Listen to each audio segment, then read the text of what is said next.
Vamos a hablar ahora de la actividad económica y de qué balance se hace o qué se espera que pase en el segundo semestre de este año, cómo cerraría el 2023 en relación a la cifra del PBI y en un contexto también que venimos dando donde la actividad económica tuvo una fuerte caída por, bueno, la sequía que atravesó, ¿no? El sector agro, entre otros puntos, es de lo que vamos a conversar con Leo Tornaroli. Él es economista y ya está conectado con nosotros. Leo, ¿cómo estás? A ver si chequeamos otra vez el audio. No te estamos escuchando.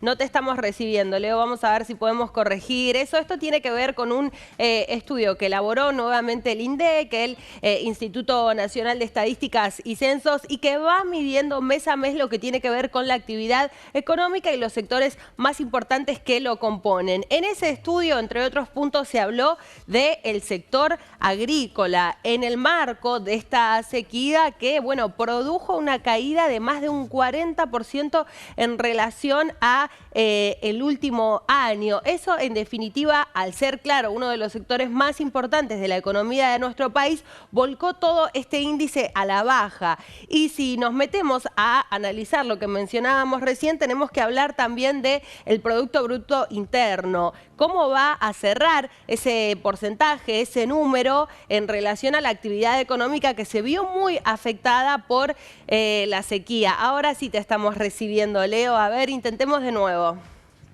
Hola, buen día. Ahora sí, ¿cómo estás? Bien, bien, todo bien.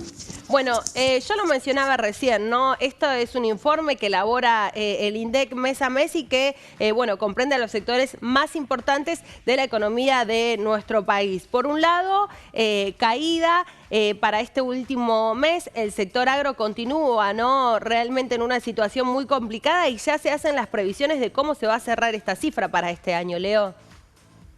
Sí, efectivamente, lo que se esperaba hace un par de meses cuando se estaba produciendo la sequía, se esperaba que los efectos en la actividad económica se manifestaran fuerte en el segundo trimestre del año y los dos últimos meses los datos de actividad económica reflejan una caída del PBI relacionada sobre todo con la situación del sector primario, ¿no? Que es aquel afectado por la sequía. El resto de las actividades todavía mantienen un cierto nivel, pero justo abril y mayo son 2 meses donde la actividad agropecuaria tiene su pico de actividad y bueno, la caída tan fuerte en ese sector arrastró a la economía a una caída para el total de la economía. Lo que va del año, los 6 meses que se conocen, los 5 meses que se conocen, que es hasta mayo, la información de actividad económica, muestran que la economía está cayendo más de un punto porcentual y bueno, dado el nivel de inflación y demás, no se espera tampoco que la actividad económica se recupere demasiado este año, con lo cual lo más probable es que cierre con una caída del PBI 2023, ¿no? Si desglosamos este análisis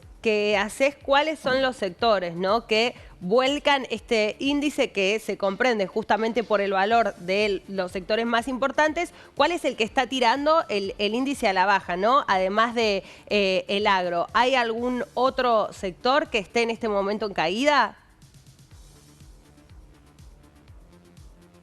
¿Nos estás escuchando, Leo?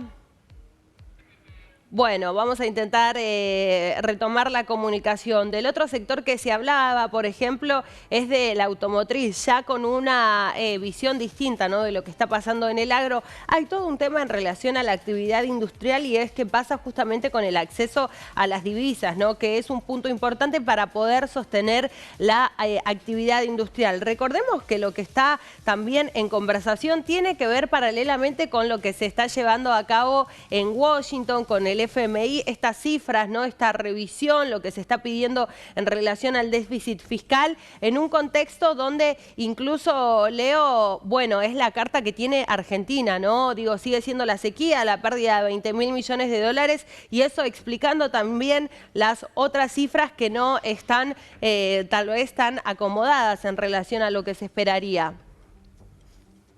Sí, claro, el agro, como mencionamos, no solo tiene un rol importante en el producto, sino que es en generador de divisas, ¿no? El problema que surge con esta sequía es que la caída en la entrada de divisas y por eso el problema con las reservas. para el agro no tiene necesariamente un impacto tan fuerte en el dinamismo de otras actividades per se, por los encadenamientos y demás, pero sí es el proveedor de divisas y muchos otros sectores dependen del agro en ese sentido, porque para conseguir las importaciones que mantienen en funcionamiento otros sectores se necesitan de esas divisas.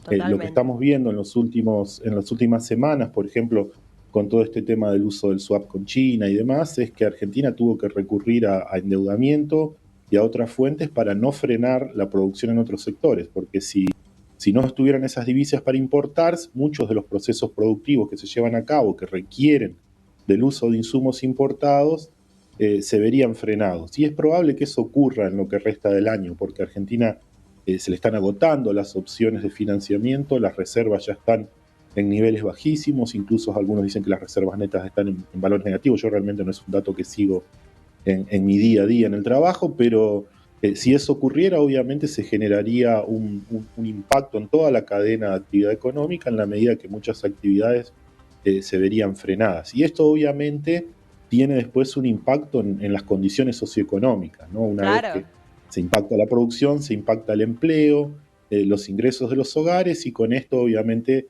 vas a tener una nueva suba en la tasa de pobreza. Ya estamos esperando que por el impacto de la inflación la pobreza supere el 40% en el primer semestre. Si en el segundo semestre además se viera afectada el resto de las actividades económicas, además del agro, estaría situándote en niveles de pobreza similares al máximo que tuvimos en la pandemia, ¿no? Ayer se dio a conocer justamente, ¿no?, el valor de la canasta básica total, de la canasta básica alimentaria. Para la primera, para la total, más de 233.000 pesos. Es lo que necesita una familia tipo para no caer por debajo de la línea de la pobreza, y 100.000 pesos para no ser indigente. Más de 100.000 pesos para no ser indigente. En ninguna de esas se contempla lo que es el alquiler, y son montos, Leo, vos seguramente lo sabrás muy bien, a los que no acceden todas las familias. Ahora hubo, por ejemplo, un aumento del salario mínimo vital y móvil. De todos modos, no se está, por ejemplo, contemplando lo que tiene que ver con un alquiler. Si ya tendríamos que hacer esa cuenta, esa otra referencia queda muy por debajo del valor total. Sí, efectivamente, la forma en que se mide la pobreza argentina, en Argentina no incluye en forma completa el valor del alquiler, sino que entra en forma indirecta, tiene algún efecto, pero muy indirecto, no directo. Y efectivamente, si eso se tuviera en cuenta, los valores son mucho más altos. Esta idea de que en el pasado, por ejemplo, que alcanzaba con que el jefe de familia trabajara, ahora es insuficiente, ¿no?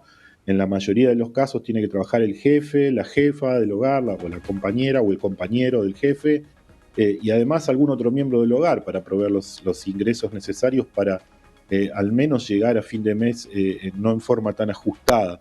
Y es lo que se está viendo con las estadísticas de actividad económica en el mercado laboral.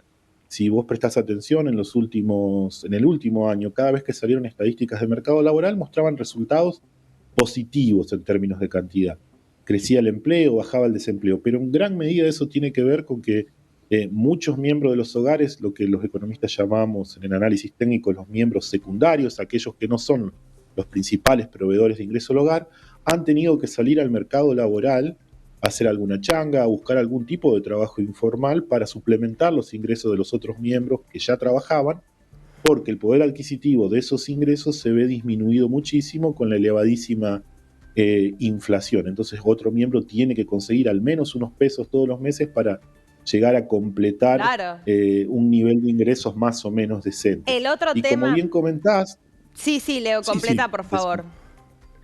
No, como bien comentás, ayer se conocieron los datos de canasta básica, y lo que muestran esos datos es que desde hace un año prácticamente la inflación implícita en la canasta básica alimentaria y la canasta básica total corre todavía por encima de la inflación general que conocemos todos los meses. Si vos mirás, por ejemplo, cuánto subió la canasta básica total, en el último año subió 124%. Sí. Son casi 6 puntos porcentuales más que la inflación general. O sea, tenemos una inflación todavía más fuerte en la medición de la pobreza. Ese es el punto, ¿no? Justo en este mes la canasta básica alimentaria, si la reducimos solo a este mes, el aumento que tuvo fue por debajo de la inflación, fue por debajo del 6%, pero de forma interanual la cuenta nos sigue dando por encima.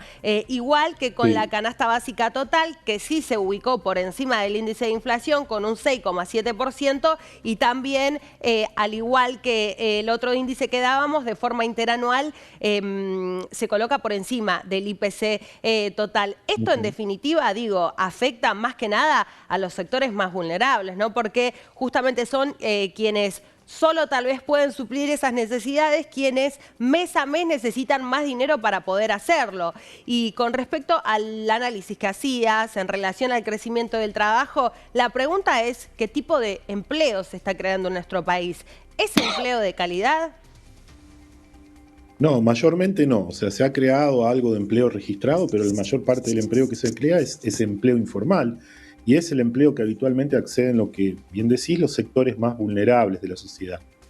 Ese empleo informal no tiene, por ejemplo, paritarias que te ayuden a compensar ese aumento de la inflación. Entonces, la única forma que tienen esos sectores más vulnerables en el empleo informal de compensar el aumento de la inflación es o enviar más miembros del hogar al mercado laboral, lo que dijimos recién, o trabajar más horas por el mismo ingreso. O sea, para generar el ingreso que venían teniendo en meses anteriores, tienen que trabajar a lo mejor más horas, estar vendiendo en la calle más horas, por ejemplo, si pensamos en alguien que hace ventas de productos en la calle, o trabajar el fin de semana y ese tipo de cosas, ¿no? Que en definitiva quizás consiguen compensar la caída de los ingresos producto de la inflación, pero trabajando muchas más horas, y obviamente eso afecta el nivel de bienestar, uno descansa menos, se enferma más y este tipo de cosas, ¿no?